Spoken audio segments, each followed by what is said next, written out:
This episode of Burnin Daylight has been brought to you by Stetson Ranches in Fromberg, Montana. Stetson Ranches is a multi-generational, I think, fourth or fifth generation ranch family, very diversified outfit. Looking to build something many generations into the future that'll be profitable and sustainable for all those future Stetsons. As I said, they are a very diversified outfit, but they focus on the two main things that makes any good working ranch, and that's cattle and horses.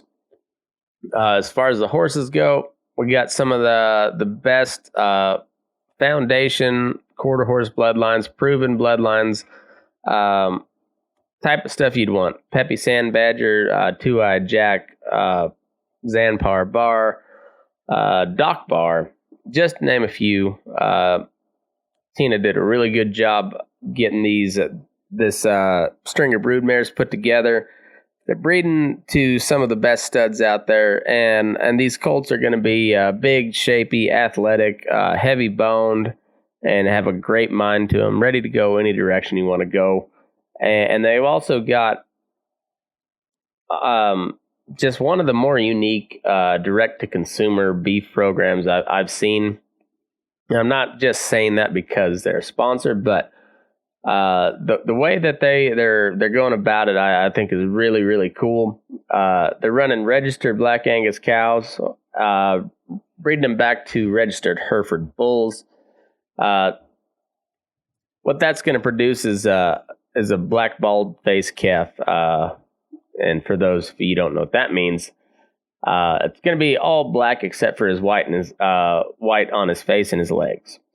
And that calf is going to do really good on feed, which if you're not a cow guy or anything, you're just looking to buy beef, none of that makes any difference to you. But just know it's a really, really good line of genetics that they're putting out there. And that calf is going to grade prime. He's coming to your doorstep for, in the lower 48, Alaska and Hawaii. Sorry. Be more American, I guess. That's all I can tell you. Anyways, outside of those commies, you can get it shipped to your doorstep for $125 a month.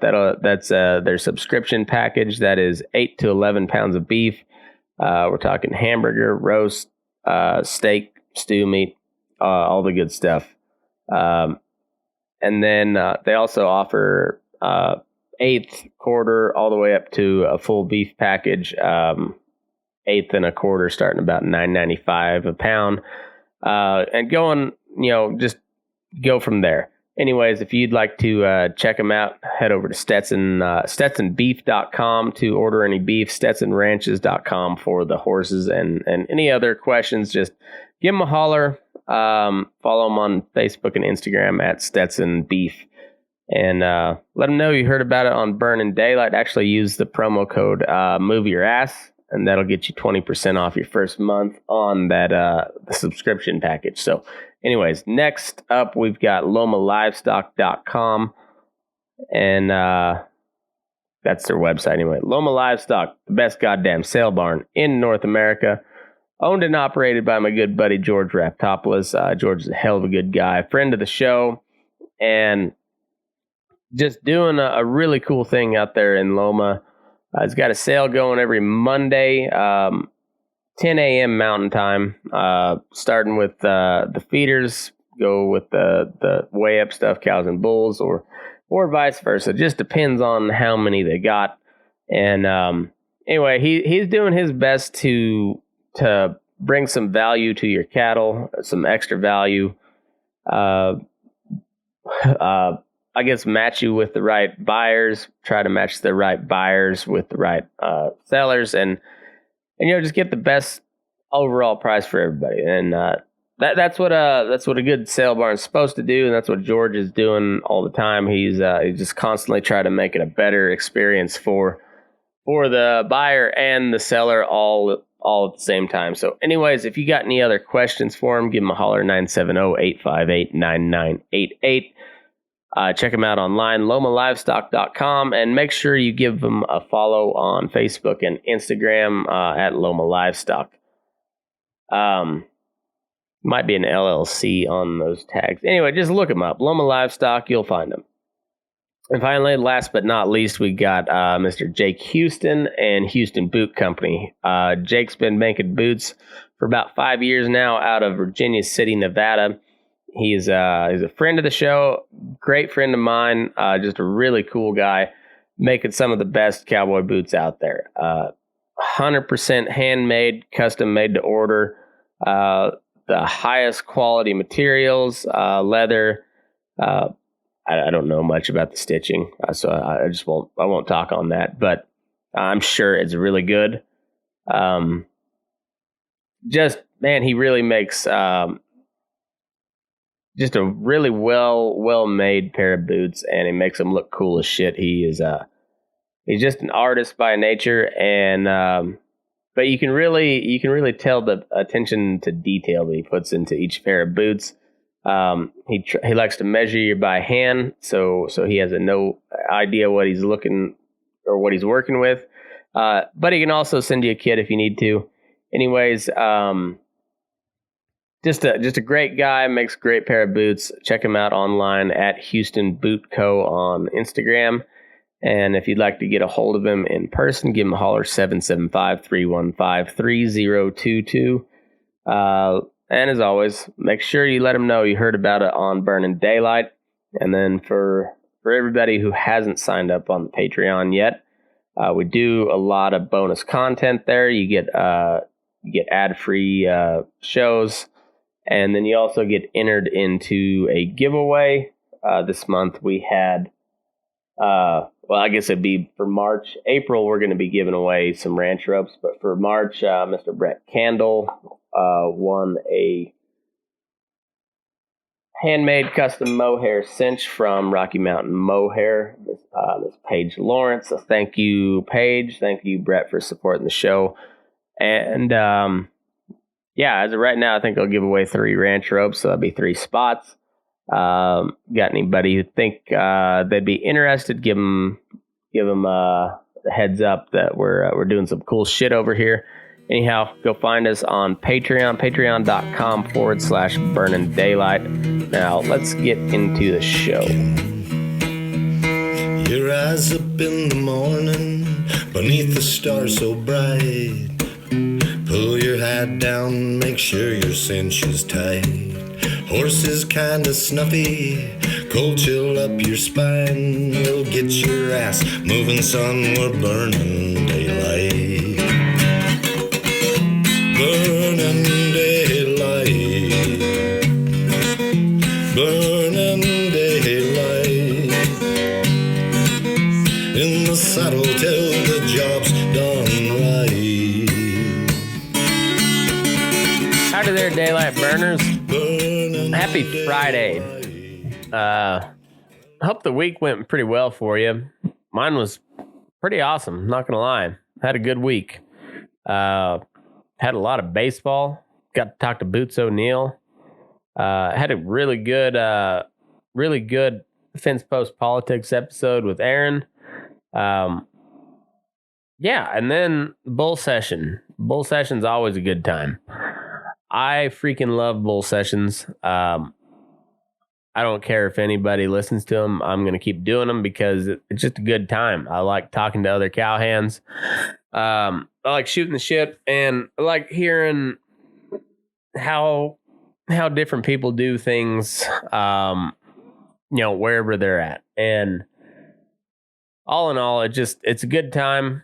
I know you guys enjoy it. But honestly, even if you didn't, I wouldn't care. I'd keep on doing it because they're fun time. This week we had Rowdy Alexander and Ben Wers.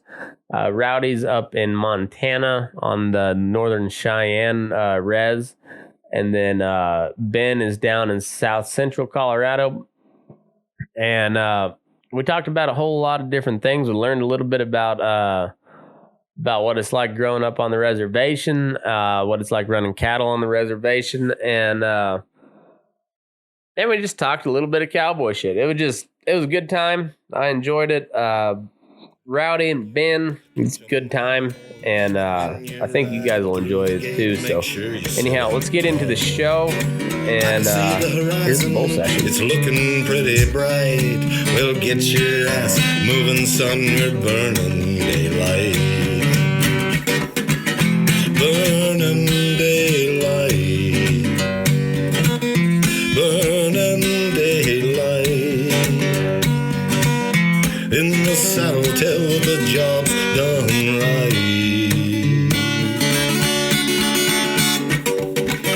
Burning daylight. Burning daylight. Burning daylight. Howdy there. I'm Matt McKinley, and we're burning daylight. Live now, and yeah, I was having a good old time. And so you're up in Montana, Rowdy? Yeah, I run cattle on the Northern Cheyenne Reservation. I'm a tribal member, and okay. I run some cows, and I day work, and I brand inspect and sell some horses. Basically anything I used to be a school teacher, so I try to do everything I can to stay out of the classroom. There you go. Are you friends with Kirk Lohoff? Yep. Okay. Does okay. everybody in the world but me know Kirk Lohoff?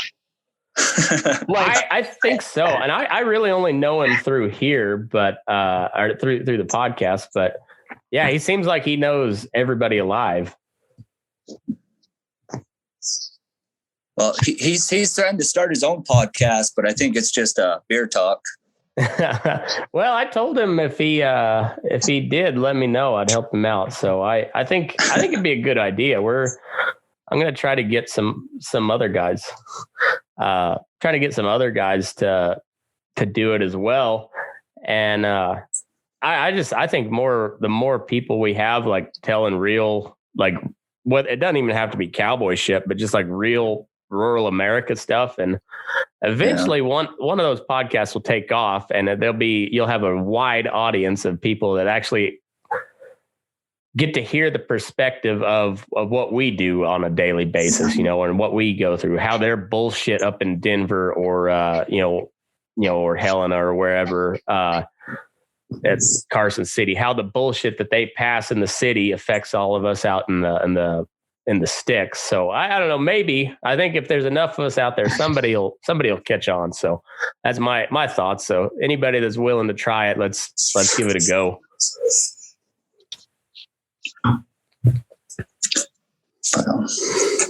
Yes. Well, yeah, I think it's a industry we got to keep going on. I'm a single dad, and I raised my little girl, and it's brought me a huge amount of ability to raise her in this industry and bring up her in the morals and values of this industry. Yeah, and I think that's, the working with horses, working with cattle is, that's a whole different deal in and of itself. We could go on for years and never get to the end of that. But I guess, like you said, the values behind it, the hard work, the like doing a job because you have to, not because you're getting paid to, but like if you don't, those cattle might die, your horses might die, something. There's just like, there's some things when it comes to working with animals, like you have to do it or you fail, and like failure is not an option. So you do it. And I think what it comes down to is raising kids with some grit, just some all out grit that, sometimes it's storming, sometimes it's miserable, and we still got to get a job done. And I think that's what's really lost in our society today, is just that grit. Just pushing through and not quitting, and snowstorms, hot weather, no water. There's all kinds of things that teach these kids to it has to get done, and you can't quit. And when it's life and death, it gives you a different perspective. Yeah, for sure. And I really wish somebody would explain like take somebody like a Joe Rogan or that's kind of on that animal rights, they lean towards that animal rights way, and explain them, like walk them through one of those PETA videos and be like, all right, so this is obviously doctored. They waited around. And then like, you can see where like this, it's usually like some poor little Mexican or Honduran guy who's probably been working on the same calf, trying to get him to suck for, 30 minutes to an hour, and finally just like loses his shit because it's a stupid Holstein calf that doesn't want to suck. So what are you going to do? So you get pissed off and kick him in the head. And well, now you're the face of a PETA video. And should that guy be fired? Maybe, I don't know. Depends on the situation, but I mean, it looks bad. And you like, as a, in the industry, you kind of have to be like, well, we don't condone that. But at the same time, you understand that feeling, because like, we've probably all been there, booted a baby calf across the nose because he didn't want to live. I mean, just like, at this point, he's already decided to die. So what's a kick in the nose going to do to him? And it ain't right, but we've all been there. But something else too is they don't show the videos, all the calves we saved, and the sleepless nights and night calving and storms. Exactly. I mean, they've missed a lot of opportunity to show what this industry actually does do. Yeah, exactly. But there's no, like, they're not trying to showcase anything. They're just it's pushing an agenda, and their agenda is a vegan diet. And I mean, if that's your thing, fine, more power to you. I really don't care. I mean, I'd prefer you to eat beef, honestly. It helps my bottom line. Even as a hired man, it helps my bottom line. But if that's the path you choose to go vegan, whatever. I mean, sounds like a shitty life, but whatever. But don't try to take out an entire industry of good, hardworking people because you don't agree with it. Like, that's the thing. I don't agree with the vegan shit, but the last thing I'd ever want to do is try to shut down some vegan from talking or being able to, make a living because they're vegan. That just makes no sense to me. And I look at it more as an industry. It's more of a culture. I mean, I see myself as raising a family in a culture with morals and values, and certain protocol you follow, and certain chivalry. I mean, that's it. It's more than just an industry. Yeah, we're raising families, right, and we're raising hardworking kids that have morals and values that. It's way more than just a industry. It's a culture and a community based around an industry, basically. I mean, it is an industry at the long and short of it. You got to make money, but there's a culture and a community that's based around that's really pretty special. And I think that's what we're all trying to keep alive. It's, the cattle business will change throughout time, but I like those. Like you said, those morals, the values, the community, that shouldn't, or like the basic principles of it should always, maintain the same. I really think the benefit, or one of the biggest ones of a lot of the social media stuff, is it helps us reach the people that are more I don't know if I want to call them the middle ground, but like the PETA people, we're never going to reach them. And, that's okay. They're going to be vegan, whatever, on their own. Mm-hmm.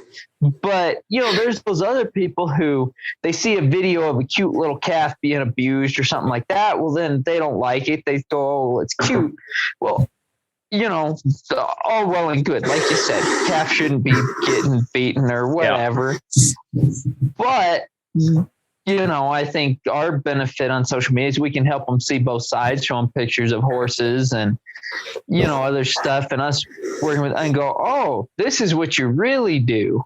And then, we keep videos of us doing cool cowboy shit and this and that. And, we don't tell them that when some rank cow's trying to, murder you, you really do just choke the living shit out of her on principle. But, that happens. And it does. And we're still humans at the end of the day. And I mean, it just as part of it. It's, I don't know. There's there's another podcast I listen to. He's a sports podcaster, but Pat McAfee, he was talking about when he had to take a test in school and he didn't really know what was going on during the test, but all he was figured out was like, teacher gave me this test, so it's me versus you. Fuck you. I'm winning this thing. And that's kind of how it is with the cow after a while. You know, like you try to be diplomatic, you move them.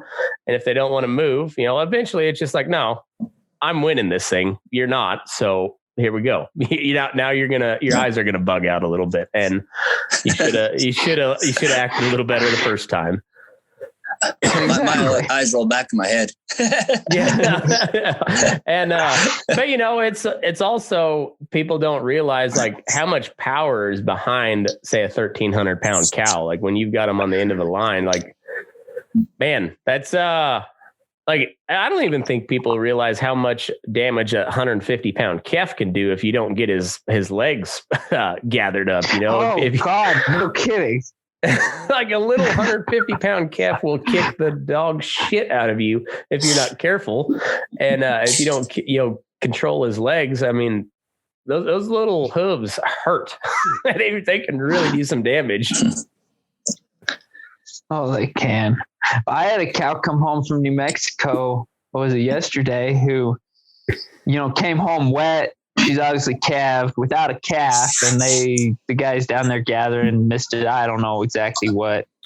And that bitch mashed me into the ground last year.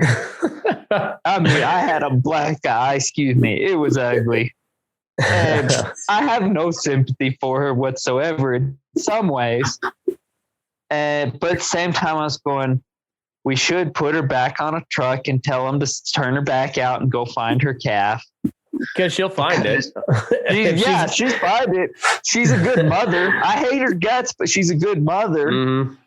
And my boss was going, well, she's been off of feed and water for like 13 hours. So we ought to, at least let her feed and water, and then we'll send her back down, or I don't know what. Sounds like it's a wreck down there, but you gotta love those. You gotta love those. We had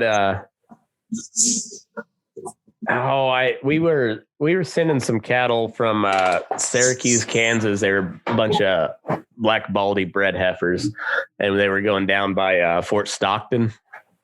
And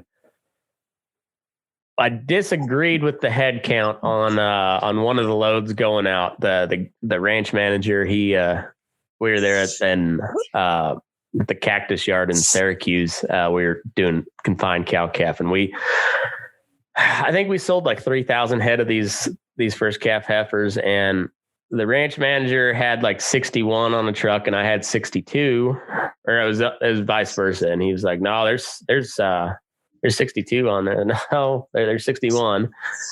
And I said, well, we'll have your guys double check, but I'm pretty sure I'm right. Well, fuck, they don't have lights down there. They just turned them out 6 loads together in like a 40-acre trap. And you're just like, oh, God damn it. So now I look bad because, and I told them to unload the truck. I said, just unload it. We'll count them again. No, we'll go with your count. My guys will get a count. No, of course they didn't. So yeah, we didn't let a single truck leave until we agreed on a head count after that. But it turns out they counted it like 6 weeks later when they gathered them, and I was right. But that's neither here nor there. Nobody gives a shit at that point. But then you run into problems where if it's 6 weeks later and maybe one has died, or depending on if you were long or short, then it's not as big a deal if you weren't the one taking care of them. You shipped them out, but it's more if you're receiving them and something happens. Somebody said, well, you had this many. You're going, no, I only received this many. They're going, well, what happened to those 2? I've been there. Yeah. You got to have a good. And I got in an argument with my cousin one time over like a handshake agreement. I said, you can have a handshake agreement, but you still verify a head count. I said, I don't care how good of a friend you are. You verify head counts on top of a handshake agreement. That's how it is. Like you can have a handshake agreement. That's all well and good, but you make sure you have a count. It's like the whole good fences make good neighbors thing. Mm-hmm. You just both, you agree that, cows can jump fences, whatever. You just make sure everything's there and everything's straight for the sake of both parties. And it's pretty easy to run them by again. Kidding. It's not that hard. And I always tell, any new guys we have is that you count them off the truck and then you count them by you going into the pen. And like, you don't let them go until you agree on the head count with the driver, because a lot of times those drivers, and I know I've got plenty of truckers that listen, and not all of you are bad, just most of you. But it's there's definitely plenty of good drivers, but they seem to be few and far between. But they're like, a lot of those guys have no fucking clue what they have, even, which boggles my mind. Like, how do you not know what you loaded? I know. How do you not know? I know.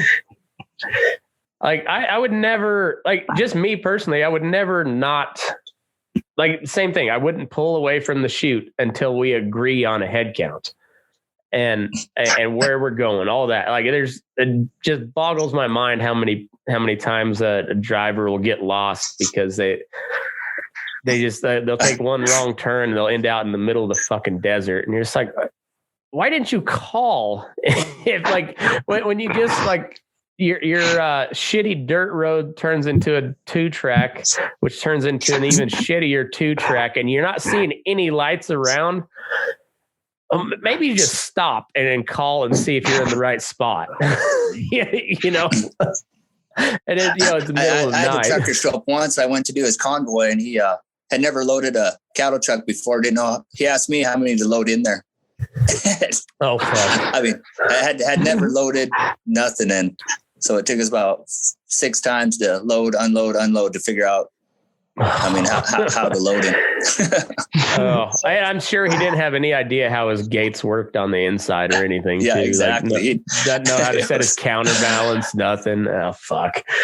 I think my favorite one is I had this guy, he was hauling for Brian Witt out of Falls City, Nebraska, kind of that, I guess it'd be like southeast Nebraska area. So like he hit a lot of those like Ozark, Missouri sale barns. Just a bunch of trash cattle, really. No offense to all you hillbillies in the Ozark area, but your cattle are just as inbred as your people. So, but this old boy bumps the chute, and it was there in Ulysses, Kansas. That was at a JBS yard, and we weighed everything on the ground. So like we didn't touch them until that driver shut the slant. And then we run them on a scale, count them on the scale, count them off. This old boy, he was every bit of 400 pounds if he was 200. I mean, he was big old boy, wearing overalls with no shirt underneath. I mean, just man tits flopping out either side of those bibs. And I mean, he was just covered head to toe in shit. He stunk like, I mean, just like BO and cow shit. And just like you'd expect a 400-pound cow trucker to smell, honestly. I mean, just put that image in your head and think what that would smell like, and you nailed it. And he's like, well, there's one that was down on the back step. He made it halfway down the ramp, and then I had to unload the rest of them over the top of him. But I think if you give him a bucket of water, he'll be fine. And get down in the tub. And no, this sucker is like about 6 breaths away from dying, but he is on the fight, and he's going to take whoever's close with him. And yeah, I was like, I don't think any water is going to help him at this point. I think we're a little past the water stage. Oh fuck! We ended up putting him down in the tub and hauling him off. But I think it'd be all right to give him a bucket of water or something. Just unloaded a load of 70 head right over the top of him. And then you have the truckers that have been running hard for quite a while and maybe using a little extra substance to keep them going. A little bit of go-go powder. We had one guy show up, and I mean, his hair was stand up on end. He had Bermuda shorts on and flip-flops, and loaded his trucks in flip-flops. Hell yeah. I mean, you can tell he'd been running for quite a while. Just having himself a good old time. He was logging them miles. So you say you're on the Cheyenne or Crow reservation? Cheyenne reservation. Cheyenne. What's it like running cattle on the res? I honestly I have no idea. Truthfully, on this reservation, it's probably the only opportunity you'll have to start. I mean, because I'm probably 100% lease country, about 99% lease. And the way it's set up, it's only tribal members can really get in on these leases. So it kind of gives me an opportunity, because I started from 26 head, and just kept working my way up. And I quit teaching for a while and tried to day work and about starved to death, and then went back to teaching and that's feast of famine when you're day working, and got ain't some more cows, and finally got to the point where I could quit teaching and just kind of all my side business work. But really, it's really a good opportunity for tribal members to be able to get into the business, because I see some of my neighbors off the reservation that it's hard for them to find leases. Nobody can buy a ranch. So I've dang sure taken advantage of the opportunity. Well, I mean, you kind of got to take your chances where you can get them. Yeah. That's hard to find anymore. With everything, with all leases, there's their downfalls and drawbacks, but overall, it's a great opportunity. It beats the shit out of punching somebody else's cows, I imagine. Yeah, and that was the thing was that, I went to day working, and I was basically kind of got tired of being somebody else's slave. Yeah. And getting used and abused. When I'm getting used and abused, I'm, adding to my own, pocketbook instead of somebody else's. Yeah. At least you either make it or you don't on your own. And that's yeah, exactly. And so instead of me bitching around about how somebody runs a place, if something goes wrong, it's my own fault. If I'd had some mismanagement somewhere, the only one I can cuss is myself. Yeah, that's exactly right. And you learn out how good of a hand you are real quick, Yeah.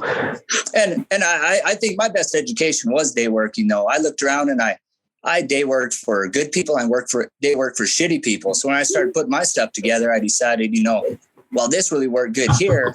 Well, I sure don't want to run my outfit like those guys, Yeah. So it was a good education for me just to see what other people did.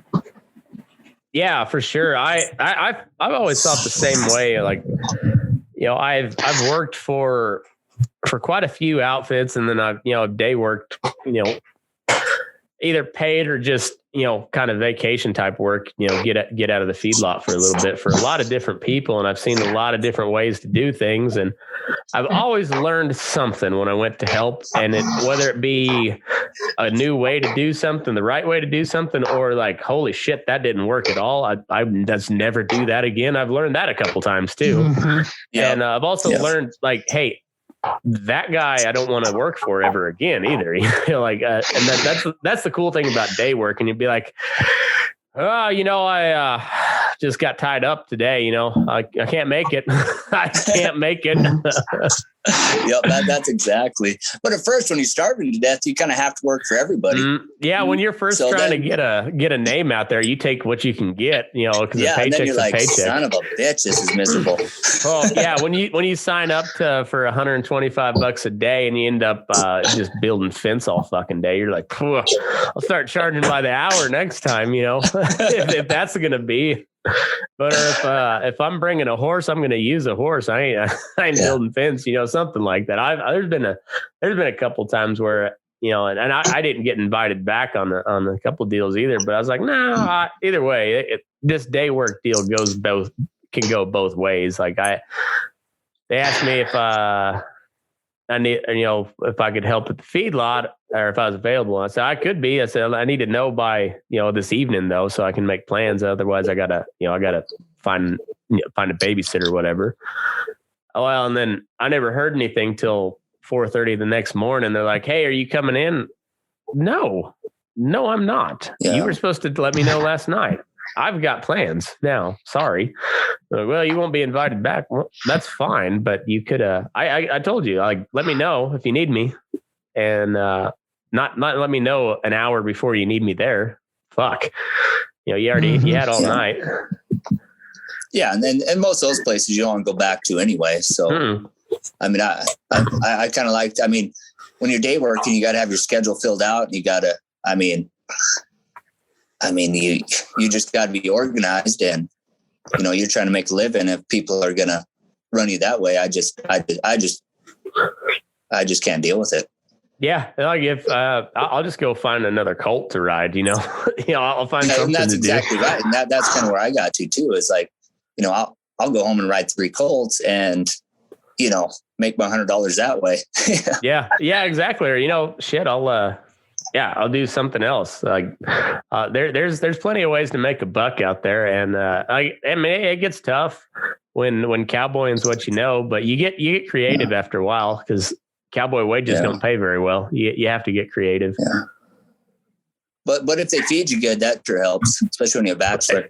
Yeah, it sure does. Yeah, good lunch and a cold beer at the end of the day that don't hurt anybody. Actually, just a little appreciation helps too. Yeah, somebody doesn't treat you like a dog, and they're actually like up around here. There's a lot of people that really need help. So when you do show up on time and put in a full day's work, and they appreciate it, they kind of tell you and let you know, and it makes the guy go home and feel like he's did something good in the world today. It's always nice when they ask you back too, instead of like, well, we'll see you tomorrow. Like, hey, you're welcome back if you're available. Something like it's just the way you phrase stuff goes a long way. I agree. Yeah, I agree. And so the tables have kind of turned, and now I need day help. So I really try to, be accommodating to them, and and just be polite and just let them know that I appreciate them. I need them, and pay them a little extra if I can. I mean, it goes a long ways. Yeah, for sure. We got a couple of comments here on the live stream. So like Jacob Miller, he said those little hooves, they're like knives that will slice your shin wide open when they kick the shit out of you. That's 100% true. There's, for whatever reason, those little 150-pound hooves are sharp. They hurt. And then Nick said it's not life-threatening, but getting pissed and kicked by a group of 150-pound Angus calves will damn sure piss you off. I mean, yeah, it's right. It's right. Those I really don't think people have a true appreciation of like just the amount of power that a horse or a cow has. I mean, until you like get a hold of one, you really don't understand. No, especially like on the outfit where I'm at, we're about as close to a confinement cow calf operation without being one as you can be. Like we run mostly on irrigated meadows in the spring, feed a bunch of silage. And so we get health issues, lots of them. And so when calves are under 45, 60 days old, under branding age, we got to check them twice a day, and we doctor a lot. And initially when you're still calving and having to tag a bunch, we do a lot of shit out of the side-by-side and then start using horses. But when you rope one out of the side-by-side that you really should have used a horse to rope, you got tied to the side-by-side and you try to flank it, then it starts coming up the rope at you and you're going, this sucker outweighs me by 75 pounds. This isn't fun. My buddy Nick Lute the other day, he sent a Snapchat and he was getting ready to step outside of the pickup to tag this calf, and it was just an old horned Bramer bitch. Just, you could tell there wasn't a bit of bluff to her. As soon as he opened the door and put a foot on the ground, and she came right towards him. And my cousin's like, I can't believe you didn't call him a farmer. And I was like, man, I have tagged calves with a 4-wheeler and a side cage on it before. I will not talk shit on anybody for doing any farmer stuff at this point. You know, I've done some very unflattering things when it comes to tagging calves. Me too. And I'm ashamed, but I'm not. It is what it is. You know, you survive. Exactly. You do just survive. That's what I love about Bramer cows. They don't bluff. No, you know what they're gonna do. You know where you stand at all times. And it's not very high. You don't stand very high in their books, and they let you know. Yeah, that's true.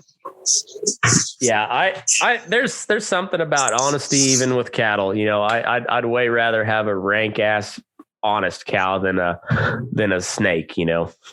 Exactly. Yeah, it's always like a Hereford, you know, just like a docile old Hereford that'll just gut you when you're not looking. But that Bramer will let you know a long way off. Hey, back the fuck off. Well, I told you we bought some new permits. A handful of those cows seemed pretty gentle. I had one that I could pet. I was night calving for 45 days, and I had her in at night. I thought she was getting close. She ended up calving just after I left. I could pet her. She was super gentle. Apparently, after she popped that baby out, she tried to kill everybody. Yeah, you'll have that. It's been a while since I've calved anything. I've been just feedlot for the last, just strictly feedlot for the last 4 years. And I miss it at times, but then, I'll see somebody post a picture about a long day or, video about some wreck that happened during calving season. And there's times where it's not bad to just look at it from a distance and kind of appreciate that you don't have to do it anymore. But I also miss it. With the criticism of being a feedlot cowboy comes the fact that I ain't night calving either. So that's pretty cool. I'll give you that one. Yeah, it's not as punchy as the ranch stuff, but it has its perks. I will say that. I don't know. I don't feel very punchy when it's like 5 degrees and I'm wearing coveralls and jackets and, carrying a whip and a spotlight and going, please don't kill me. We talked about one time we're going to start a winter cowboy ranch rodeo association, and it's going to be all regular. Like it might not even be like a full ranch rodeo, but it's just going to be winter type. So you gotta have 19 layers on, bibs, leggings, everything. And you've got to get on your horse and rope something, with all your layers on, all mittens included. And mittens are the big thing. Yeah, every one of your layers, mittens, all that good shit. And we'll see. I think and then pull that sled on your colt. Yeah, I think we could have a pretty legit, pretty cool ranch rodeo just doing stuff like that. We'd have to kind of fine tune the events, but I think it could be pretty fun. And you got to make all the gates. You got to open like total farmer gates with chains on them that halfway swing, and they're you're trying to open them with mittens while some cow's trying to kill you. And you just you hose them down and then flash freeze them so that you got that nice solid layer of ice on the chain and everything. Or spring loaded gates that are frozen shut. Those are the best ones. Oh. Yeah, winter ranch rodeo. I think it'd be a real. I think it's kind of levels the playing field when you have to put on all the layers and shit. Like the good hands will always stand out, but it makes everything a little bit tougher. And so even your gunsel has a fighting chance at throwing a loop and catching something. And by gunsel, I mean myself. Roper when I've been night calving for 30 days and I grab the kid's little calf rope because I can't get within 30 feet of this calf and throw a real nice hula hand and drag it into the barn. I'm the most badass guy ever. I think my best one calving heifers is I brought this one into the chute, and she was shit. She wasn't supposed to be bred. That was the bad. the bad part was she wasn't supposed to be bred, and she was like she weighed about 650 and had about an 80-pound calf in her.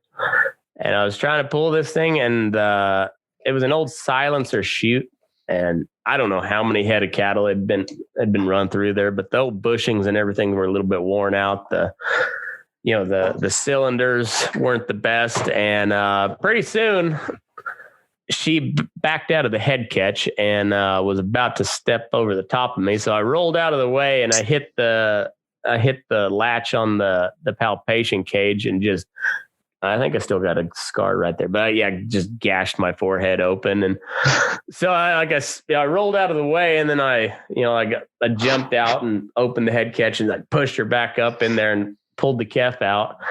But by the time I was done, I just had blood, run down my face, down my shirt and everything. I looked like just a hot mess, but and this heifer wasn't even supposed to be bred. So you got to love those kind sale barn junk.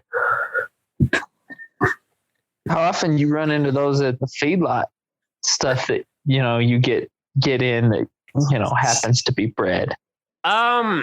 Out here, not so much. We get them in small enough that it's typically not a big deal. So we just background most of our stuff. We only feed out just a handful of local people that just feed out one or two. And bad. So the rest of them, we only keep them about 60, 90 days tops, and then they go down the road. But when you're in those bigger yards, when you start buying a bunch of heifers, especially out of like the Southeast, you just give everything a shot of Lutalize coming through, because they're guaranteed open, and a third of them will be bred. Yeah. Yeah. Well, a guy I worked for in Wyoming, he said when he was between jobs, he worked at feedlot, I don't know, near Julesburg or something. Okay. And they got in, I think it was a load of padlock heifers. They were about 650 pounds or something, and bred. And he was pulling calves out of a bunch of those and said it was just miserable. Oh, it's, if they calve within like the first 30 days on feed, you can usually pull that calf and make something out of it. But after that, once they start stepping up on feed and they get on that hot ration, those calves are like, it's not even worth it. Like it's always a fight at those feedlots who gets the next calf. But when they're on that hot of feed, it just burns up their kidneys and everything. Like you're just pouring milk replacer down the drain, basically.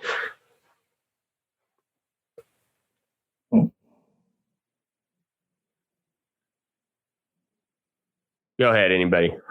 Oh, there you go. You froze up for a second. I guess, it froze up for me too. But go ahead. I gotta pee, but go ahead and finish your thoughts. Anybody got a thought?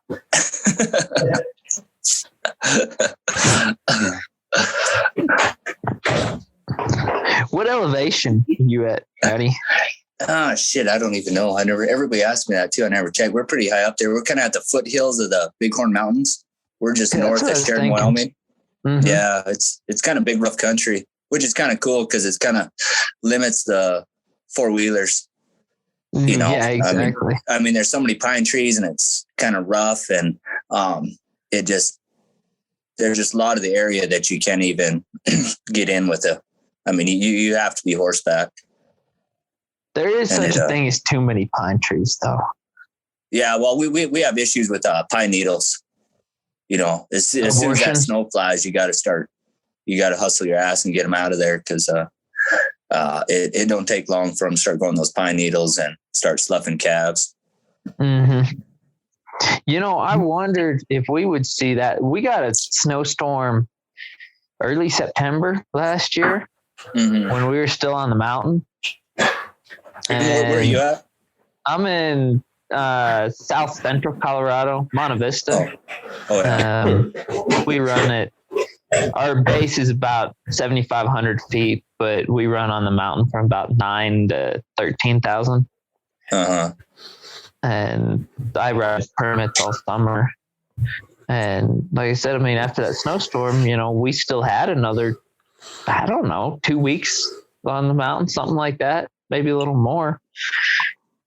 But we didn't really run into any issues that I could tell. But I've wondered. To kind of make my deal work, I'd have like 30 head of heifers. So I'd bring in outside heifers to calve, and I had one group come in and they'd been in them pine needles. And the ones that didn't sleep their calves, they were so weak, they'd kick their calves off. And I had cows hobbled all over the place. And it was a bad deal. It was miserable. They just weren't milking good enough. And they were literally kicking those calves off just because they were too weak and, trying to survive without the calf. But you're not feeding anything out on those permits, are you? No, I didn't. Yeah, you're not. Are you allowed to do that or no? By and large, no. I can't recall. I mean, we put out salt. Salt's about it. We're allowed to put out some mineral if we want. You're allowed to feed.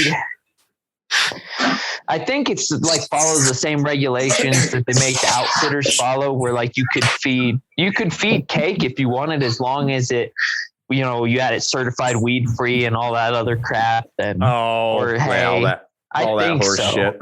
Yeah, but it's easier just to not stock them as heavy and just let them go.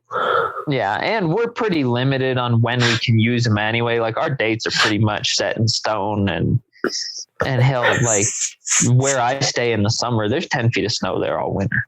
So yeah, you have to get out of there. Yeah, for sure. I was going to ask, I forget what I was going to ask, but anyway, yeah. So like, Rowdy, did you grow up on the res or? Yeah. I was born and raised here, and I rodeoed around for a little bit and then went to college, and then decided this wasn't too bad of a spot and came back. And like I was saying, I love the country, the places, and I like this big, rough country, and got to be horseback, and I enjoy it. So I know a lot of the.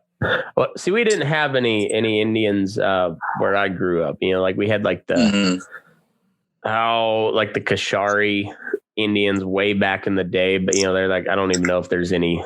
That's like they have a tribe anymore, but like we just didn't have any of those. And now out here, like we got the Paiutes and the I think the Shoshone maybe out here, but.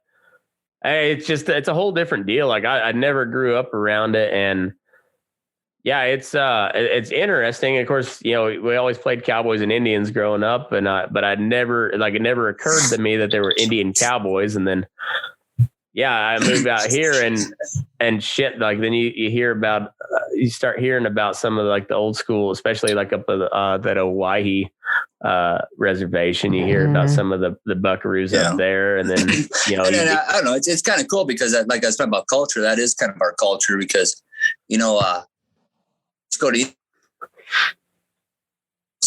and I my friends be like, oh, fair, and then so being an educator, I started reading about it, and what those started out as is they were trying to make the Indians farmers, and so they'd have these agricultural fairs. Well, shit, Indians they weren't down there, getting excited about who had the biggest tomatoes. So they were in the back, and they were having horse races and rodeos, and that's kind of the whole start, and the Indians, they didn't want to be farmers. They wanted to be out on horseback. So they became the cowboys, and it became a really neat history. Yeah. I'd like to hear more of that. I talked to James Shoshone and he's got some cool stories, and I was talking to him there in Elko, and he was like, yeah, just getting some of these Indian guys to talk is pretty tough. And I say, I understand it, because getting some of these cowboys to talk is the same thing. It's just like you can hear them around a Brandon fire, and they'll talk all day long. But you ask them like, hey, can we record something? They'd be like, oh, I don't want to do any of that. and you're like, I don't know what the difference is here, but either way, you still gotta. Well, and me, I'm kind of from a different perspective. I'm what they call, I'm a half breed, so I'm white and I'm Indian, Yeah, so I'm half Mexican. I've definitely grown up in both worlds, and so I've been able to, kind of bring people to light. There's some misconceptions about the reservation, and I'm, people are more apt to ask me because, I guess I'm white too, and so they ask me, and I can, correct some misconceptions or just give them to reality of how it really is. Yeah. I just, I don't know. It all interests me. And like I said, we had a lot of Mexican folks growing up around us, and we had Mexicans, we had Mennonites. And we had we had a few different Indian guys, but they were pretty few and far between. And it just, it's a huge part of our heritage and our culture that I just don't. It's kind of like the Mormons. They're the same thing. Like, I know about them, but I don't really know much about it. So it's just cool learning how the West all came together. I mean, because it was kind of a shit show, honestly. when you dig down into it, they make it out to be this big, great, glorious thing, but it really was a shit show to how everything. And the Indians got the short end of the stick because they're just like. I mean, from my perspective, looking in it, they're just like, it started as like, oh, all right, well, I don't know what these people are, but I don't like them. But hey, they got some cool stuff, so we'll trade, whatever. And then it's just like, all right, leave us alone. And next thing you know, they are killing our entire food supply. And then, then next thing you know, you're just down to just a handful of starving Indians, and you just shove them onto a reservation. And it's I mean, the whole thing was a shit show. I mean, just to put it bluntly, it just the whole thing was not handled great. And I don't know. Yeah. And we're still seeing the results of that, I mean, just in people's attitudes and people's, everyday living. I mean, we still see results of that. Yeah. It's the same thing. I mean, even on on the other end with, post slavery, that wasn't handled very well either. And we're still dealing with all of that shit nowadays. And I don't know, but how many people have no idea? Cause I said, I don't know. I've know very little about what happens on the reservation. I know very little about what happens on the, in the inner cities. I was talking with a friend of mine that I met through my wife, who's he grew up in inner city Detroit, black guy, and I was telling him, I was like, man, we didn't have any black people where I grew up. They did not exist there. We had two, and so they were kind of a novelty. And but only other thing we heard about black people was Michael Jordan, Ken Griffey Jr., or a bunch of gang shootings in the inner cities. That's all the only picture of black people that we had. And so it's hard not to have, that's all you've ever seen of black people. And you're you're going to look at them a certain way. And then is it right? No, but that's just how we grew up, and they're just the way everything sets up now. It's just, they just try to accentuate that divide instead of people actually talking out and figuring out they're just regular people.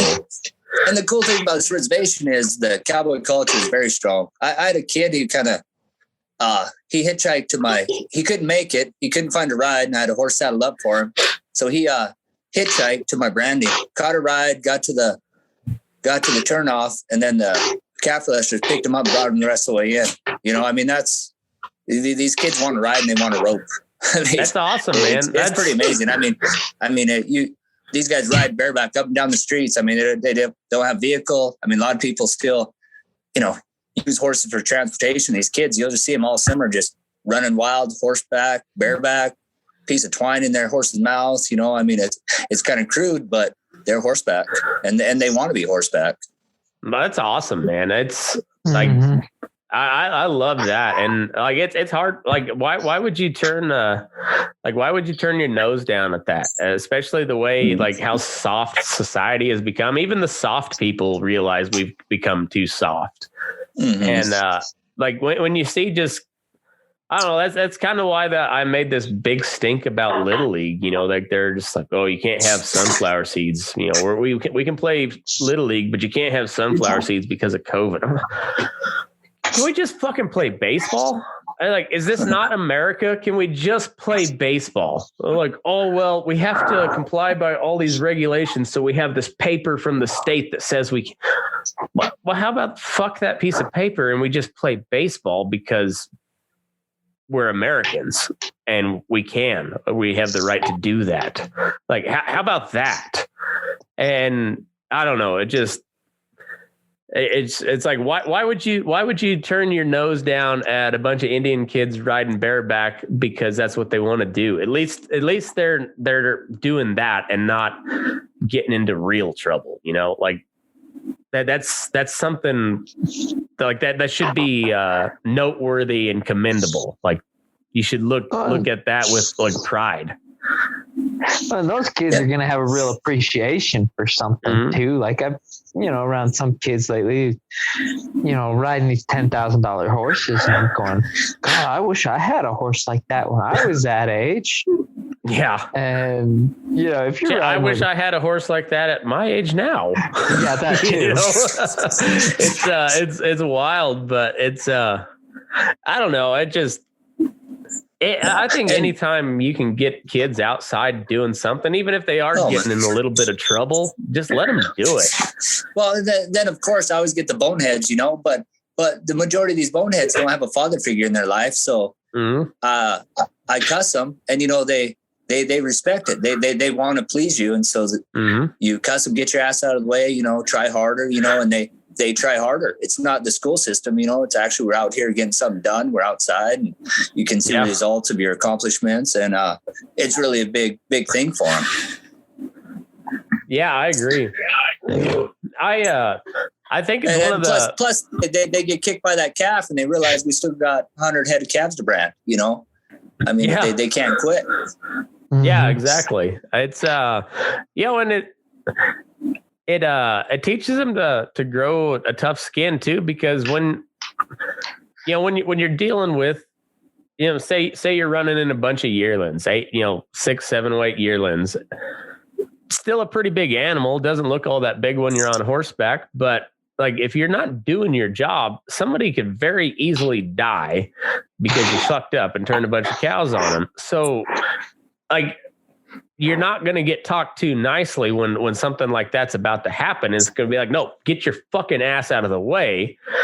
And like it's not because somebody's mad at you. It's because they know what's going to happen if you don't get out of the way. And so there's a sense of urgency there. And if you're going to cry about it, well, just go home, because people have to know that like that's what's happening. Like with my own daughter, I've had to pack her with me almost everywhere I went. She goes night cabin, she goes to day work, she goes to shippings when I'm brand inspecting. But everybody's, well, how can she so behave? Well, she has to be, or she'd be dead. I mean, she has no choice. If she gets in the wrong pen, it's a life and death deal. Yeah, it's but it teaches them how to take an ass chewing too, because it also teach them not to take an ass chewing when they don't deserve it either. I agree with that too.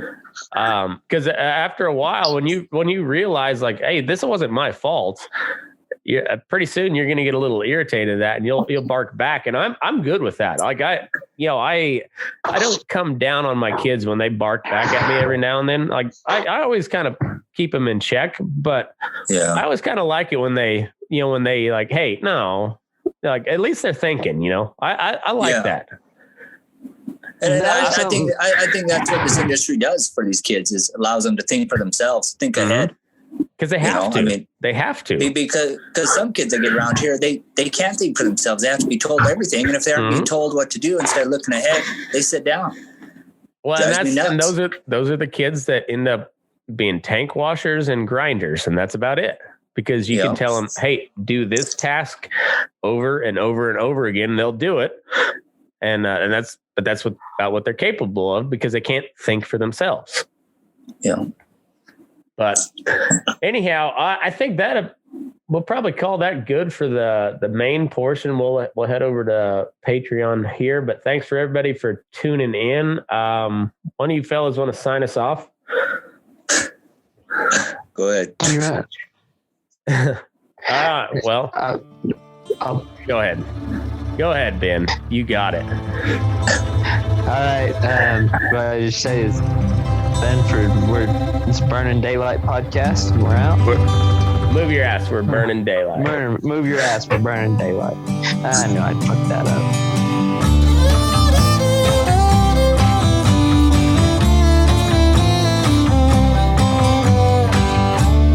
Rumbling boxcar rolls through the night, and old Jake sleeps down in the straw, and Roni rocks with the rhythm of the train as it follows a track to Omaha. Little bit of gray creeping up around Roni's nose, and old Jake is weary from 500,000 throws, but they can still catch one running away, and they both dream about the wild old days when there wasn't a from the Rio Grande up to the boat that nobody ever heard of a Wild West show.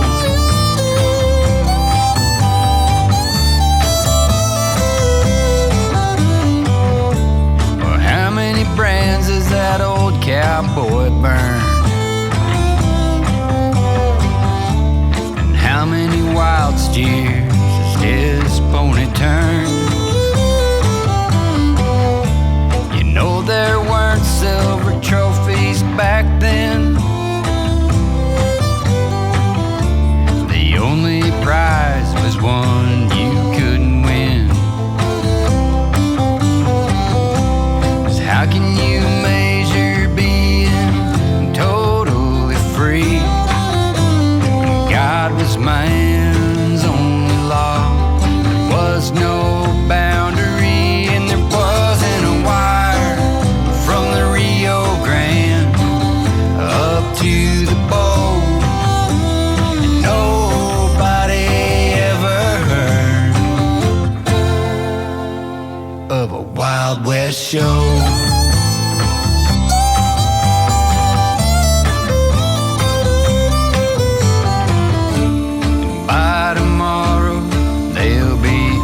Of Omaha,